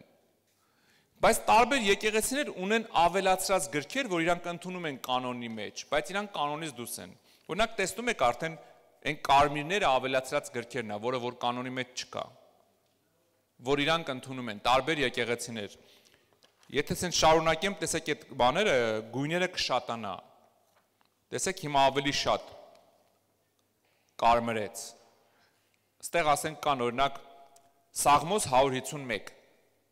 բարձվում է։ Հա, կա ասենք, չգիտեմ, ինչ ասեմ, Պրիմուդրսցի Սալամոնա, Պրիմուդրսցի Իսուսա, հա Հիսուսի իմաստության խոսքեր, կա ասենք Բարուխ առաջին, 4-րդ Բարուխ, 2-րդ Բարուխ, այնտեղ ասենք, չգիտեմ, էլ ինչ ասեմ, Գործ առաքելոցին ինչ որ բան ավելացումներ, Դանիելի գրքին ավելացումներ կան, եւ գնալով այսպիսի կարմիր էջեր կան։ Օրինակ ասենք, ես բաները չեմ հիշում, թվերը կոնկրետ, բայց ամենաշատը, հա, էսա ստեղ ունեմ գրած, կարծեմ, ամենաշատը եթիոպիական եկեղեցին է, ինքը 16-ად ավել գիրք է ընդունում, ասորականը չէ 17 է ընդունում, հայկական հայ առաքելական եկեղեցին կանոնից դուրս 14 գիրք է ընդունում։ Եթե նոր Էշմիածնի թարգմանությունը կարդաք դուք, կտեսնեք, այնտեղ կանոնից դուրս լիքը գրքեր կան, որը որ մենք չենք ընդունում, բողոքական շարժը չի ընդունում, հրեաներն չեն ընդունում։ Այս գիրքը էլի տպած է հայ առաքելական եկեղեցում արարածյան թարգմանությունն է, որը որ կանոնի մեջ է։ Սա նորմալ գիրքն է։ Սրանից ավել բոլոր գրքերը ոչ թե սուտ են, իրանք գիտեք ինչ են, մեծ մասը պատմական գրքեր են ուղղակի։ Աստվածաշնչի հետ ոչ մի կապ չունեն, ասենք Մագբայեցիների կռիվն է, հրեաների կռիվն է, իրանց ապստամբություններն է։ Եվ այլը, դրանք կարդալու գրքեր են, բայց ոչ երբեք Աստվածաշունչ։ Աստվածաշնչյան կանոնը բաղկացած է 66 գրքերից։ Գիրքը փակվել է հայտնության գրքով, վերջ։ Սրան ոչ մի բան ոչ ավելացվում է, ոչ պակասում է, լավ։ Սրանից ավել ոչ մի բան չենք համարում Աստծո խոսք, որովհետև դու կհանդիպես Աստվածաշնչեր, որոնց մեջ կլինի Դանիելի գրքին ավելացրած ինչ որ հեքիաթներ, կզարմանաս, կասես, այս ինչ է։ Դրա համար մարդկանց ես միշտ խորհուրդ եմ տալի, վերցեք արարածյան թարգմանությունը, որ մաքուր գիրք է։ Մաքուր գիրք է, ոչ մի բան ավելացրած չի։ Անցնենք առաջ, Նորուխտ։ Նորուխտը ինչ է իրանից ներկայացնում, նոր կտակարանը։ Տեսեք, նոր կտակարանը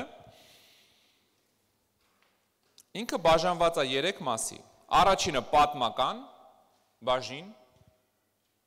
դա 4 ավետարաններն է եւ Գործ առաքելոցը։ Այսինքն 4 ավետարանները պատմում է Հիսուսի կյանքը, ծառայությունը, խաչելությունը եւ հաջորդը Գործ առաքելոցն է, որը որ պատմում է առաքյալների կյանքը, ճանապարհը, մեծ մասի սպանությունը եւ այլը, մինչեւ հայտնության գիրք, հա, այնտեղ հասնելը, պատմական գրքերն է։ Այդ Գործ առաքելոցն է եւ 4 ավետարանիչները։ Դրանից հետո սկսվում է ինչեր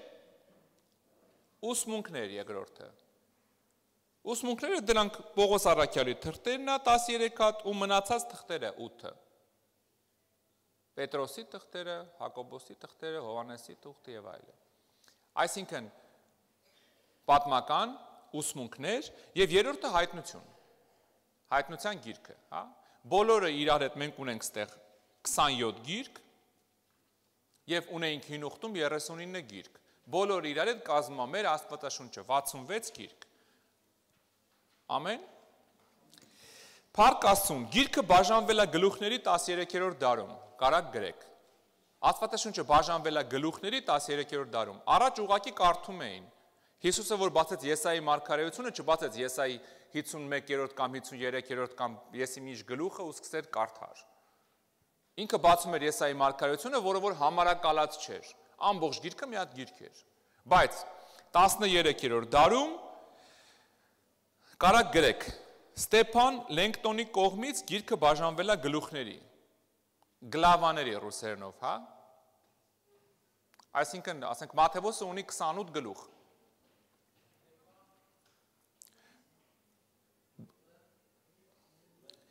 Ստեփան Լենգտոնի կողմից։ Ստեփան Լենգտոնի կողմից։ Գիրքը բաժանվել է խոսքերի 16-րդ դարում արդեն։ Թե այն Լենգտոնը բաժանել գլուխների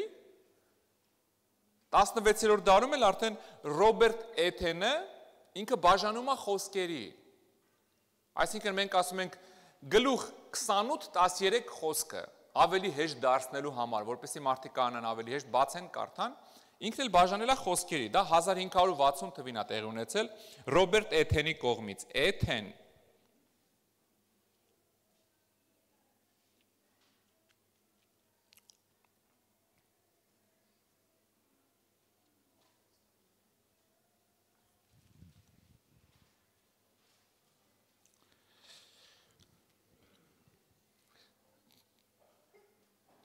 Մենք երևի թարգմանություններից էլ խոսենք, որովհետև սա շատ կարևոր է հասկանալու համար, մանավանդ հայերենը մենք հասկանանք, որ դերից է մեզ հասել։ Ես միևնույնը նայում եմ ընդհանուր նայում եմ ու հասկանում եմ, որ մենք մի շաբաթ էլ ենք խոսելու, այսինքն հաջորդ դասին, որը որ կլինի նոյեմբերի սկզբին, հա, նոյեմբերի 3-ին, 4-ին կնայեք արդեն, հա, կալենդարով երբ է լինում, առաջի շաբաթը։ Դրա համար եկեք լավ, եկեք ամբողջությամբ անցնենք, շատ կարևոր է, տեսեք, շատ կարևոր է իմանաս քո ձեռքի զենքը, երբ ոնց է կրակում, ճիշտ է։ Դրա համար շատ կարևոր է հոգևոր մարդն էլ իմանա Աստվածաշունչը մանրակրկիտ իմանա, երբ ոնց ինչ որտեղից, որ երբ որ վաղը խնդիրներ է առաջանում, քո մոտ տուպիկ չլինի, կասկածներ չլինեն, ասես, հա, բայց կարող է,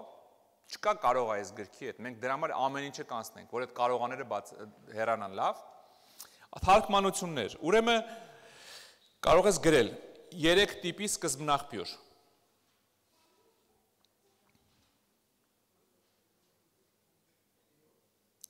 Այսինքն 3 տեսակի թարգմանություններ կան այս գրքի։ Առաջնային սկզբնաղբյուր գրի, առաջինը։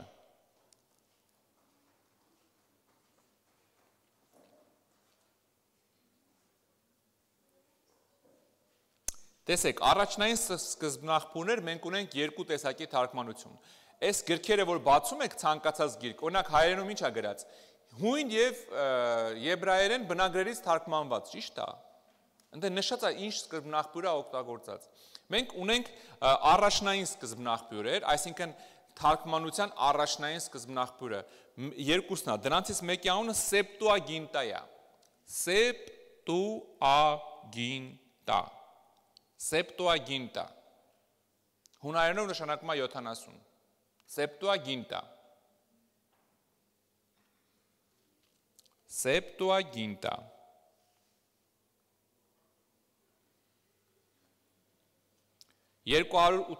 թվին 280 թվին մեր թվարկությունից առաջ։ Ինչի է կոչվում Սեպտուագինտա, որը որ սենց են անվանում 70 սերտողների թարգմանություն, այսինքն Աստվածաշունչը եբրայերենից հին ուխտը թարգմանվել է հունարենի, ինչի է կոչվում 70, ուրեմն 70 նվիրված թարգմանողներ, ինչ են անում, վերցնում են հին ուխտը, տարբեր տեղերում, իրարից հեռու, առանց իրար օգնելու թարգմանել են, հետո 70-ը իրար հետ հավաքվում են, ու սկսում են համեմատել իրանց թարգմանությունները։ Պատկերացնում եք ինչքան ուժեղ բան են ստանում, թարգմանություն, երբ որ 70 հոգի նույն բանը թարգմանեն, ու հետո բերեն համեմատեն իրար հետ հասկանալու համար, որտեղ ով ինչ սխալ է արել, որ բերեն ընդհանուր հայտարարի։ Այդքան ինքը շատ ընդհանրապես քրիստոնյա աշխարհում Սեպտուագինտան համարվում է բարձր մակարդակի թարգմանություն, առաջնային թարգմանությունն է, որովհետև իրոք շատ մեծ աշխատանք է արվել, ու գիտեք, հիմիկվա թարգմանողը ուրիշ է, երբ որ ես հիմա վերցնեմ, թարգմանեմ, ես չեմ ճանաչում 2500 տարի առաջվա մարդը, թե ինչ օդ է շնչում։ Ես շատ բաներով իրայից այնքան հեռու եմ, ոնց էլ թարգմանեմ իր ուղեղը ես չեմ կարող հասկանալ։ Բայց երբ որ այն ժամանակ է թարգմանվել է հենց այն մարդը, օրինակի համար տեսեք, հիմիկվա երիտասարդները, այս առաջի շարքի նստած երեխեքը, չէ, իրանք բառեր են ասում, որ մենք չենք հասկանում։ Ընդամենը մի քանի տարի է մեր մեջ տարբերությունը։ Դրա համար հիմիկվա թարգմանիչները, երբ որ փորձում են 2000 տարի առաջվա բան թարգմանել, իրանց ուղեղը կախում է։ Տեսեք, ես բառ օգտագործի, ուղեղը կախում է։ Եթե 100 տարի առաջ ասացի ուղեղը կախում է, շատ հայեր կասեին համե։ Իրանք այդ արտահայտությունը չեն հասկանում, դուք հասկացաք, ճիշտ է։ Պատկերացեք գրվել է փողոցային լեզվով։ Դուք անցանք մենք, որ Նոր կտակարանը հին հունարենի փողոցային լեզվով է գրվել։ Այն ամենապարզ, ամենացածր massայի խոսակցականով է գրվել հին հունարենով, պատկերացնում եք։ Դու պատկերացրեք այդ լեզվով գրված, բան դե Պողոսը, Պետրոսը, Ձկնորս մարդ ավել չէր կարա գրել։ Հիշում եք, երբ որ Պետրոսին քահանայի պետերը քննադատում էին, ասում էին անուսում անգրագետ մարդիկ են, ոնց են sense իմաստուն բաներ խոսում։ Որովհետև իրոք իրանք Ձկնորս մարդիկ էին անուսում անգրագետ։ Այն ժամանակ մարդը եթե սովորող էր, ինքը անպայման տորա էր ուսումնասիրում, դառնում էր Պողոս գլուխորում էր, դառնում էր Պողոս առաքյալ։ Ու մոտ չէր ստացվում լավ սովորել, ասում են գնա դառի Ձկնորս։ Կամ գնա բրուտ դառի, կամ չգիտեմ ինչ դառի։ Հա։ Ու պատկերացրեք, այդ թարգմանության որակը Սեպտուագինտայի 70 հոգի տարբեր որակով այն ժամանակվա թարգմանիչներ թարգմանել ու համեմատել են իրար հետ։ Դրա համար իրանք շինքը շատ այսօրվա բանով շատ սպրոսրատ մեջ պահանջարկ ունի, հա։ Ուրեմն մինչև հիմա հայտնի է մեզ, հա, մեր թվարկությունից առաջ 3-րդ դարից մինչև 16-րդ դար մեր թվարկության 2000 օրինակ է հայտնի Սեպտուագինտայի, այսինքն այնպես չի, որ չգիտեմ, ինչ որ հեքիաթի մեջ ենք։ Իրական օրինակներ ունենք բնագրեր այդ թարգմանության, հենց 3-րդ դարից մեր թվարկությունից առաջ։ Ունենք այդ օրիգինալները, որ այդ թարգմանությունը մեր մոտ կա։ Այսինքն մեր գիրքը օդից չենք վերցնում, լավ, ոնց որ ասենք Մորմոնի գիրքը չի, որ Ջոզեֆ Սմիթը ասում է երկնքից ընկավ գլխիս։ Հա մենք ունենք սկզբնաղբյուրեր։ Առաջինը Սեպտուագինտան, երկրորդ թարգմանությունը կոչվում է Պեշատա։ Պտարով, Պեշատա, որը նշանակում է հասարակ կամ ընդունված, հա, սենց ասեմ ձեզ։ Որն էլ որ եբրայերենից թարգմանված է ասորերեն լեզվին, թե Սեպտուագինտան թարգմանված էր հրեաների լեզվից, թարգմանված էր հունարեն, Պեշատան հրեաներից թարգմանված է ասորերեն։ Ասորերենը արամեերենի էգեյան բարբարներից է։ Այն ժամանակվա լավ, այսից շատ կարակ չգրեք։ Դա էլ երկրորդ դարում է թարգմանվել, երկրորդ դարի կեսերին։ Տեսեք, սրանք առաջի աստիճանի թարգմանություններ են, երբ որ միանգամից բնագրից, եբրայերենից թարգմանվել են հունարեն կամ ասորերեն։ Երկրորդ աստիճանի թարգմանությունները, դրանք ոնց որ թարգմանություն։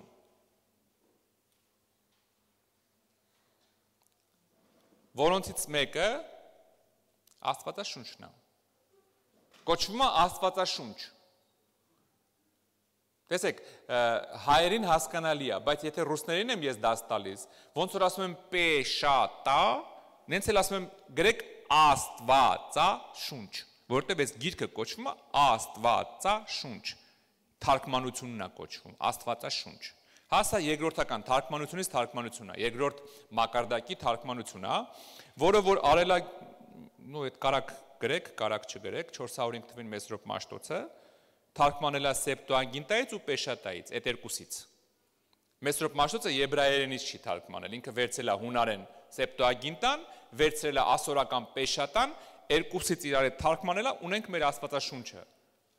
որը որ նույնպես հարմարվում է ամենահարգի թարգմանություններից, սենց ասեմ։ Ուրիշ թարգմանություն այդպիսի կա, մի քիչ ավելի հանրաճանաչ, որովհետև լեզուն է հանրաճանաչ, որը որ կոչվում է Վուլգատա։ Վուլգատա։ Վուլգարա չէ, Վուլգատա։ Լավ։ Վուլգատա։ 382 թվին լատիներեն է թարգմանվել, հա։ Արդեն լատիներեն այն ժամանակվա ամենահայտնի լեզուներից մեկն էր, դրա համար տարածումը ավելի մեծ է Վուլգատայի, չեմ ասենք քան Աստվածաշունչը։ 382 թվին Երոնիմ Ստրիգոնսկին է թարգմանել, ինքը թարգմանել է, բայց հենց հունարենից, Սեպտուագինտայից։ Հունարենից թարգմանել է լատիներեն։ Այսքան մանրամասը կարակ չգրեք, պարտադիր չի, տեղերը շատ, դրանից քննություն չեք անցնելու։ Մի հատ էլ գրենք, անցնենք առաջ, երրորդ աստիճանի թարգմանություններ։ Ես ուղղակի հատուկ թարգմանություններին անդրադարձա, որ դուք հասկանաք, որ ինչքան կարևոր թարգմանություն է ձեր ձեռքում։ Ինքը իրոք համարվում է որակով թարգմանություն, շատ բաներ ճշտվում է մեր գրքով։ Եթե ճիշտ թարգմանություն է իհարկե, ոչ թե հիմա ժամանակակից թարգմանություններ կան, գերժամանակակից կան, նոր մտածելակերպի թարգմանություններ, այս վերջում ես գրքեր վերեցի Երևանից, Աստվածաշնչյան թարգմանություններ, Գիտեք, գրքերը առա բերեցի, հենց առաջի բանը որ արեցի, հենց գրախանութում, հենց ուղղակի մի հատ էջ բացեցի ու կարդում եմ, Եսայի մարգարեությունում էր կարծեմ։ Մի հատ տեղ եմ կարդում, այնց խորտ բան է ասում։ Ես գիրքը, ասենք տեղերով անգիր բոլորը չեմ հիշում, բայց ինձ մի բան է ասում, որը որ ինձ անծանոթ է, ու այնքան անծանոթ է, որ միջի խորտ է։ Ասում եմ իմ գրքի մեջ դրանք դժվար sense բան գրած լինի։ Ասեմ հəl մի րոպե սպասեք, էլի բացում եմ գիրքը, ստանում եմ հայերեն, որ բառացի թարգմանես, իրանք ոնց որ թե ճիշտ են գրել, բայց մի անգամ ես շուրեք ասում եմ աշխարհիկ մարդիկ են թարգմանի, ասում եմ, հա, որտեղից իմացաք։ Ասում եմ, որտեղ այդ մարդը չի հասկանում Աստվածաշունչը, չէր կարող Աստվածաշունչը հասկացող մարդ sense թարգմանություն աներ։ Ինքը չի հոգին չունի։ Վրաց թարգմանության մեջ սխալ բան է դուրս գալիս։ Դոկտրինալ սխալ չի, դժոխք չի տանում, բայց Աստծո հոգին չկա այս թարգմանած բառերի մեջ, որտեղ հիմար բան ասում։ Բայց կարդացողը չի էլ նկատի, կանստի կգնա, բայց որ բառացի ես ուզում հասկանալ, սխալ բան ասում։ Դրա համար ասենք հիմիկվա թարգմանությունները այնքան են շատացել, ինչ ասես կա։ Ամեն տեսակ թարգման, մանավանդ ինտերնետում ինչ ասես կա։ Ավելի շատ տարածված, ավելի բացահայտած, ու մարդը ինքը իր կարծիքն է հանդնում։ Մեզ պետք չի մարդու կարծիքը, սա Աստծո կարծիքն է, եկեք ենթարկվենք իր կարծիքին։ Լավ։ Անցանք առաջ։ Օրինակ երրորդ կարգի թարգմանություններ, օրինակ հայերենից վրացերեն։ Երրորդ կարգի թարգմանությունը արվել։ Հա, երրորդ աստիճան արդեն վրացերենը հայերենից է թարգմանած։ Հետաքրքիր է, մեզնից թարգմանել են, բայց ուղղափառ են դարել, մեր հետ կապ չեն ունեցել։ Վուլգատայից ռուսերեն։ Օրինակ ռուսերեն թարգմանությունը ինձ դուր չի գալի ընդհանրապես։ Շատ տեղեր ծիծաղալու է թարգմանած։ Հա, ռուսերեն թարգմանությունը վուլգատայից է արած, երրորդ կարգի է։ Տեսեք, հին ուխտը 16-րդ դարում նոր ռուսերեն թարգմանել են։ Հին ուխտը 16-րդ դարում նոր թարգմանվել է ռուսերեն առաջի անգամ։ Ուրեմն Ֆրանցիս Սկորինի կողմից։ Իսկ նոր ուխտը 1818 թվից 20 թվին, ընդամենը 200 տարի առաջ նոր ուխտը նոր թարգմանվել է ռուսերեն։ Российский библейский союзի կողմից, общество, библейское общество, Российское библейское общество թարգմանել ընդամենը 200 տարի առաջ ռուսերեն, որովհետև քահանաները չէին ուզում, որ ժողովուրդը կարդա գիրքը։ Իրանք կարդում էին, ոնց ուզում ներկայացնում էին։ Չէին ուզում, երբ որ թարգմանվեց գիրքը, վերջապես այդ ծայուզը ճեղքեց, այդ обществոն թարգմանեց, տպել էին, ես չեմ հիշում, ինչքան, կարծեմ 5 միլիոն օրինակ տպեցին, պատրիարխատը գնում է ցարին, թագավորին բողոքում է, որ չի կարելի գիրքը տպել մեր լեզվով, դա պետք է հունարենով լինի եւ այլը, լատինով պիտի լինի, մենք պիտի դա ժողովրդին մատուցենք, համոզում են հետ են կանչում, կարծեմ 3 միլիոնը վառել են, բայց 1 միլիոնը արդեն տարածված է եղել ու չեն կարացել հետ բերեն ու տարածվել է ժողովրդի մեջ։ Բայց եթե չեմ սխալվում, 3 միլիոնը հետ են կանչում, ոչնչացնում են։ Ընդամենը 200 տարի առաջ մենք արդեն հայերս 1600 տարի հայերեն ունենք գիրքը։ Տեսեք, մենք չենք գնահատում, բայց գիտեք ինչ մեծ ճեղքում էր, երբ որ երկիրը ուզում է ունենալ լեզու, իր լեզուն, որ իր լեզվով Աստվածաշունչ կարդա ամեն մեկը։ Էդի մեծ մտածելակերպի, էդի գիտեք 21-րդ դարի մտածելակերպի ճեղքում էր։ Դու պատկերացնում ես 18-րդ դարի, 19-րդ դարի սկզբում հələ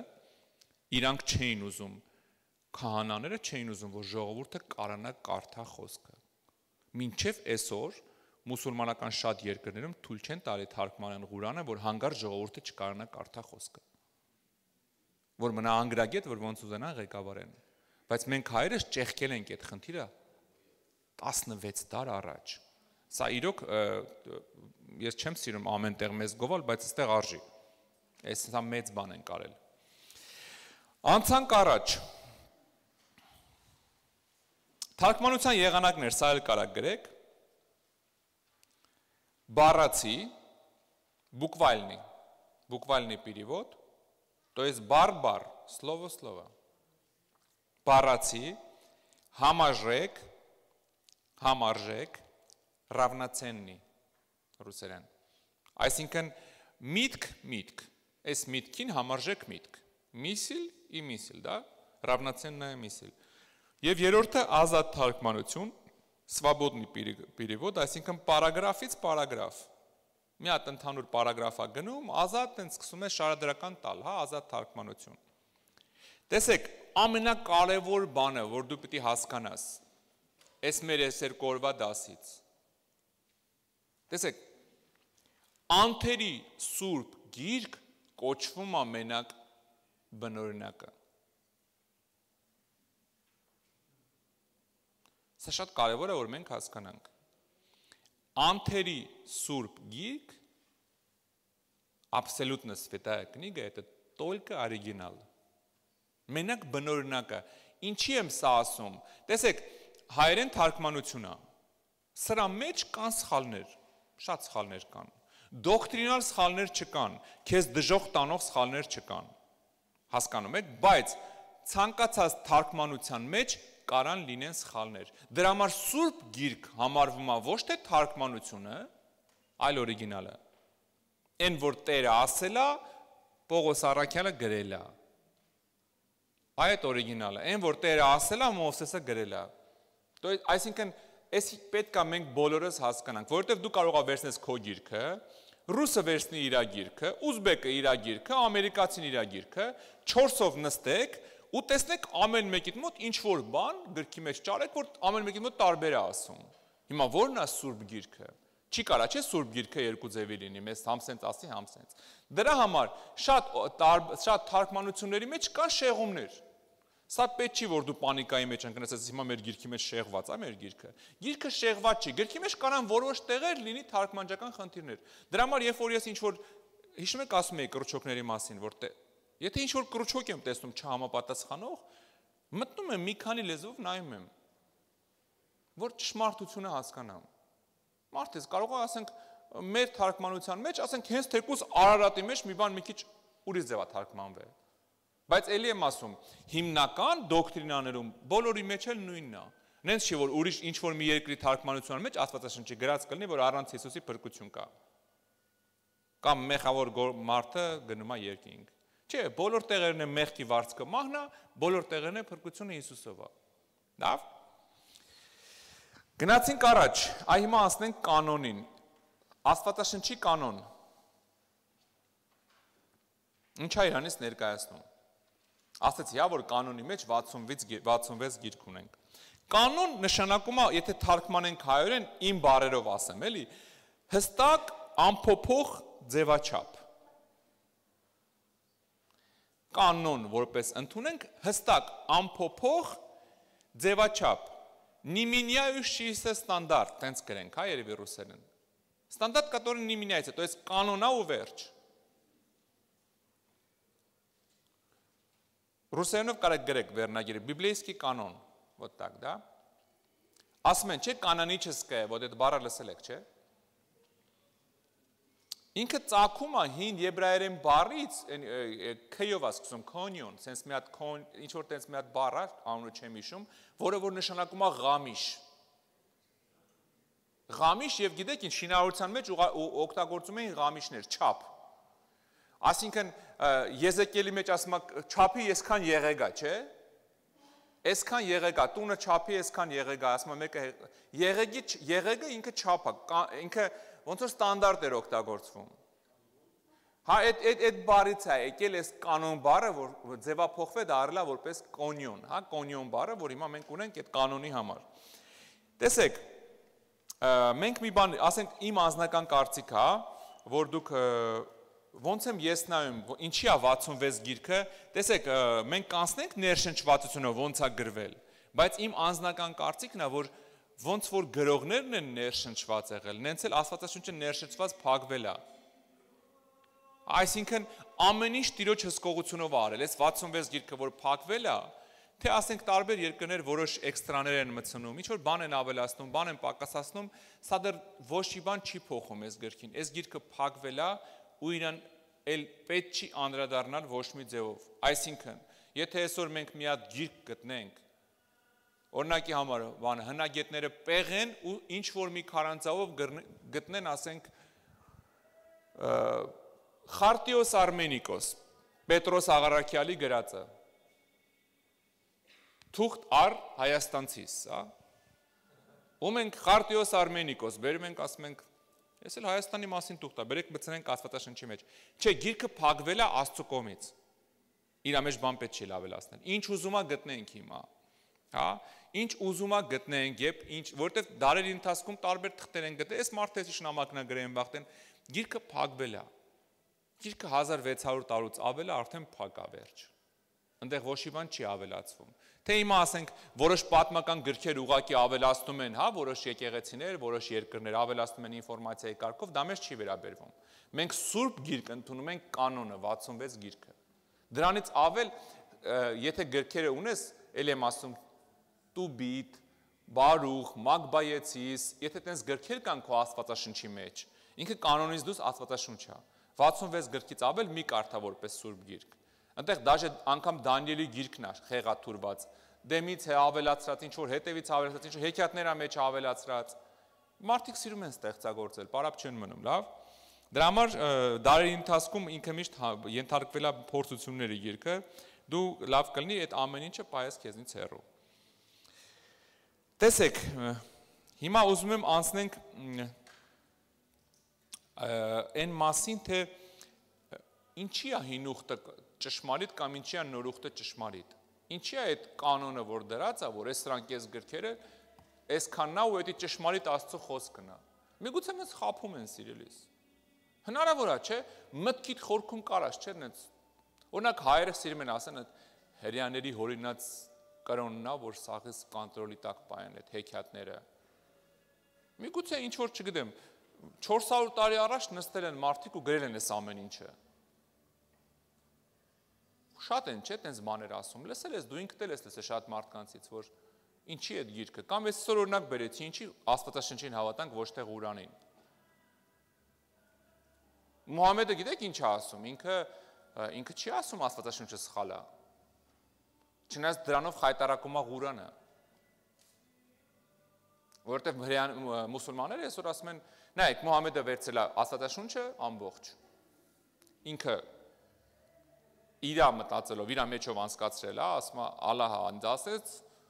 էս է ճիշտ գիրքը, գրի։ Լիքը բաներ խափած է, խառնած է։ Մուսուլմանները ասում են, քրիստոնյաները կեղծել են գիրքը։ Բայց գիտեք ամենամեծ խնդիրը որն է, եթե իրանք ասում են, որ մենք կեղծել ենք գիրքը, իրանց կրոնը տապալվում է դրանով, որովհետև իրանց Ղուրանի մեջ գրած է, որ մուսուլմանները նրա համար են դրած, որ նոր կտակարանն ու հին ու կտակարանի մաքրությունը պահեն, որ հանկարծ ոչ մեկ չկեղծի։ Բայց իրանք այսօր մի հատ օրիգինալ գիրք չունեն իրանց ասածից, այսինքն իմաստն եմ էլի ուզում հասկանաք, միգուցե իրանք են ճիշտ ասում, իրանց մտածելով, որովհետև իրանց գրքի հիմքը նրանում է, որ եղել է հին ուխտ, եղել է նոր ուխտից հետո, Հիսուսից հետո վերջի մարգարեն եկել է Մուհամեդը։ Որ ասում են, ինչ վերջինն է գրած, դա ճիշտ։ Հիմա մենք վերջինն ենք գրել, Մուհամեդը Հիսուսից 500 տարի հետո է ապրել, ինքն է գրել վերջինը։ Ինչ վերջինն է, այն է ճիշտ։ Ինքը չի երգում, Ղուրանը երբեք չի երգում մեր Աստվածաշունչը։ Մեր հերոսներին է չի երգում։ Հենց ընդհակառակ իրանք ավելի բարի են, քան թե մենք։ Գիտեք, իրանց Ղուրանում գրած է, որ Հիսուսը չի խաչվել, մենք դաժան ենք, մենք Հիսուսին խաչել ենք։ Իրանց Ղուրանում գրած է, որ Ալլահը վերջի րոպեին փոխեց, Հիսուսին Հուդային խաչեցին։ Իսկ Հիսուսին Ալաքսան այդ բանը Երուսաղեմում Սուրբ Սարի վրա այդ մզկիթն է իրանց փուճուր, Հիսուսին Ալաքսայից Ալլահը վերցրել է երկինք։ Ու քոնոմանել իրանք հավատում են, որ շուտով Հիսուսը գալու է։ Շուտով Հիսուսը գալու է։ Ես մոտ 20 տարի առաջ Պարսկաստանում սեպտեմբերի վերջի ուրբաթը ամեն տարի ես ընդեղ էի, ուրեմն սեպտեմբերի վերջի ուրբաթ օրներ բոլոր մզկիթների լուսավորությունները վառած, ճանապարհները լրիվ լուսավոր, ամբողջ գիշեր, ասում ես ինչ պրազնիկ է։ Ասում են Հիսուսին ենք սպասում, ասում են ո՞նց։ Հա, ասում են Հիսուսը երկնքում կորել է։ Հա, մի հատ պուճուր ներողություն, մի հատ պուճուր մարգարե ունեն, կարծեմ 6 տարեկան է կորել երկնքում։ Լուսերը վառում են, որ ինքը Հիսուսի ձեռի բռնած իջնեն, տեղը տեսնեն ու իջնեն։ Դրա համար բոլոր մզկիթների լուսերը վառ են թողում։ Հայկ ջան, դե հասկանում եմ դեկան եք, բայց Լավ, սիրելիներս, մենք այս առաջի դասը, այս առաջի օրը մենակ ուղղակի հենց մոտեցանք։ Հիմա գնալու ենք հենց Աստվածաշնչի մեջ կարևոր բաներ ենք խոսալու մյուս շաբաթ։ Լիքը բաներ ենք խոսալու ու լիքը փաստեր ենք ասելու։ Գիտես, մենք դաժե ապացույցներ ենք ցույց տալու, որ գիրքը շատ տարիներ առաջ ասելա երկիրը կլոր է։ Շատ տարիներ առաջ Աստվածաշունչը ասելա, որ երկիրը ինքը իրան օդի մեջ կախված է։ Ամբողջ աշխարհը ընդունում էր, որ փղերի կետերի վրա է նստած։ Լիքը բաներ կան, որ Աստվածաշունչը արդեն ասել է, մինչև Կոլումբոսը Ամերիկա կհայտնաբերը, Աստվածաշունչը վաղուց ասել էր դրա մասին։ Ամեն ինչ ասել է Աստվածաշունչը։ Մենք բառարբար գրքով կնայենք սա, որ դու հասկանաս ինչքան սուրբ, կատարյալ ու ամենաթանկ բանն է քո ձեռքի մեջ, հա, որ վաղը ոչ մեկ չկարնա քեզ խափի ասի, ոչ ինչ որ աթեիստ, ոչ մուսուլման, ոչ էլ չգիտեմ ով, որ դու հասկանաս, որ ինչ ունես քո ձեռքում։ Լավ։ Փառք Աստծուն, սիրելիներս, Տերը օրհնի ձեզ։ Ուրեմն հաջորդ շաբաթ էլ մենք խոսանք Աստվածաշնչից եւ դրա հաջորդ շաբաթը դուք քննություն կունենաք արդեն։ Երկու թեմայից մեռածգործերից եւ Աստվածաշնչից, Աստվածաշնչի հեղինակությունից։ Տերը օրհնի ձեզ, սիրելիներս, Աստծո օրհնությունը հետներդ։